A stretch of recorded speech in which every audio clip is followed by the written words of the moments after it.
What's up, guys? I'm SaltEMike, and this is your Star Citizen Week in Review for April 25th, 2022.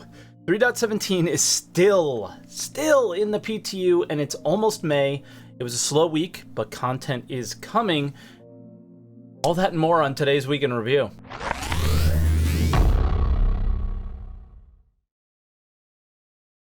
And as always, if this is your first Week in Review, this is where I take all of the official Star Citizen news coming out from RSI each week and pile it into one video so you guys can keep up with Star Citizen. Also, I live stream on Twitch every day but Monday, so I can get this video out to you guys, starting at 6:30 a.m. Eastern Time on twitch.tv/SaltEMike. But, yeah, we don't have a lot this week. Jared was moving to the UK. He's there. He's only been there for 3 days, and he's already recording the first episode of ISC, I assume. So we got something going that we should be able to go through next week. Hopefully it's a good one. My guess it's going to be not, because, again, the guy's been moving. It's going to be time. This is the deadest we've had for content ever, I think, for Star Citizen, not going to lie. But that's okay. It is what it is, because I think Jared moving out to the UK to a studio that has way more devs, that is doing way more things, that is also working on Squadron 42, I think we can start to see more. We're going to get more. We're going to have access to more than we've ever had before. So overall, I think it's a good thing, and I think it's worth the wait. Now, let's jump into patch notes. 3.17T went on the PTU, where they wanted to make injuries trigger more often, which, you know, I think has been needed. A number of small bug fixes and crashes, but really nothing major to note. And then 3.17U went on the PTU. They rebalanced flight in Atmo for racing ships and the Merlin. I only played with the mouse and keyboard this week, and even then the M50 felt really, really good. Looking forward to trying this with my sticks. They also improved ASOP terminals, like they're smoother now, they react quicker, so that's always good. A lot of fixes for mining as well. They did say that they fixed bed logging, but at this point I don't believe it's fixed. I heard a lot of complaints about it still. 3.17 on the PTU. They made, or 3.17V on the PTU, they said they made further improvements to quantum travel to make it work more often. They didn't. A number of small fixes and a lot of crash fixes. 3.17W on the PTU, that was the last one that we got this week. And they reduced the ammo count for the size 4 bearing Gatling guns. Not really PvP or PvE, like I haven't used these guns. I can't remember the last time, so I wonder why the balance around those. If you have any comments on that, please leave one down below to help me understand better. They increased the health of the Starfarer, the Prospector, the Hull A, and the Argo MPUV. I think this is probably a change that was needed for a while. If you've ever been attacked while in a Prospector, there's little to no survivability. You would have to see them before they saw you or whatever for you to even have a chance.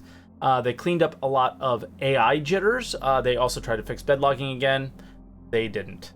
That was it for patch notes this week. We don't have any roadmap updates, any video updates, nothing like that. Moving on to other updates, there was a sneak peek that looks like a new Klaus and Warner weapon, but honestly, I don't really care for weapons that much because the FPS experience is so poor. I'd rather see less weapons be brought in and more improvements to the experience. Not that those are, I think those are pretty mutually exclusive. There's a team who works on the weapons, there's a team who works on the feel of FPS, and, well, one of them is succeeding and one of them maybe isn't so much right now.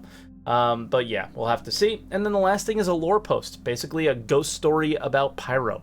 So that was Week in Review this week, guys. Again, the deadest it's ever been, but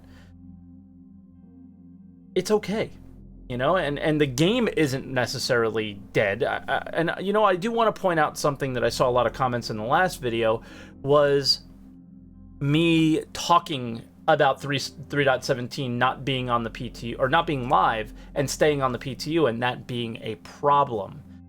People said I would complain whether or not it was on the PTU. You know, if it went live and it was bad, I would complain about that too.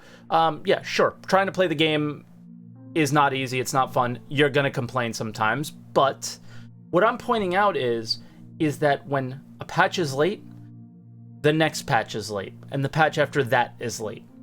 And pointing out that that is a problem It's a problem. It doesn't mean that it's the end of the world, but it's a problem. And when you look at 318 and you look at cargo refactor and all these things that you're really, I think a lot of people are excited about, it's not that exciting to see 317 struggling. And the main thing they're struggling with, I don't know if you guys are experiencing it, but I certainly am, streaming in things. So, you know, I went mining a few times. The rocks aren't streaming in. You go to an outpost, it's not there. You go to Hurston, Lorville's not there, right? So there's a lot of problems, and they're working on performance improvements, and this is why we're seeing these bugs. All good things, but there are knock-on effects to these problems. So that's what that was about, and that's what this is still about. We got nothing to those fixes, nothing to fix those things, just the low-hanging fruit stuff, and no major improvements to the major issues, the game-breaking ones that we have. That doesn't mean they're not working on them, but this week was pretty rough. And I can't wait to see you guys next week, hopefully with a bigger smile on my face, hopefully with some good news. Leave a like on the video, leave a comment down below, and let me know what you thought about all of the things that we talked about today. And I will talk to you guys next week. Thank you so much for watching, guys. Have a great one.